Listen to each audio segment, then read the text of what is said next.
Poluan cantik disorot istri simpanan Ferdy Sambo. AKP Rita akhirnya buat pengakuan ini. Poluan cantik jadi sorotan disebut-sebut dalam kasus Irjen Ferdy Sambo. AKP Rita Yuliana akhirnya akan bicara soal isu tak sedap tentang dirinya yang disebut menjadi simpanan jenderal. Diberitakan sebelumnya, nama AKP Rita Yuliana tiba-tiba saja menjadi trending berbarengan dengan disorotnya kasus Brigadir J.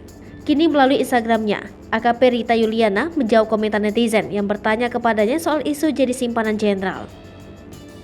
Mengutip Instagram pribadi Rita Yuliana, jawaban itu dituliskan dalam kolom komentar unggahan pada Sabtu 6 Agustus 2020. Dalam unggahan tersebut, Rita Yuliana mengunggah foto terbarunya memakai baju casual. Banyak netizen memberikan komentar dalam unggahan terbaru Rita. Beberapa belak-belakan menyinggung soal rumor dirinya menjadi simpanan jenderal. Namun, Rita justru membalas santai komentar-komentar tersebut.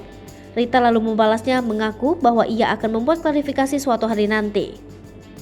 Rita juga menjawab santai ketika ada netizen yang menyebutnya masuk berita. Bahkan Rita mengaku selalu memonitor berita tentang dirinya. Rita tampaknya tak mau ambil pusing dan terpengaruh tentang rumor negatif soal dirinya. Banyak juga netizen yang tetap memberikan dukungan pada poluan berparas ayu ini.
Hai pemirsa Sri Popo TV, jangan lupa komen, like, dan subscribe, serta tonton terus berita-berita terupdate lainnya ya.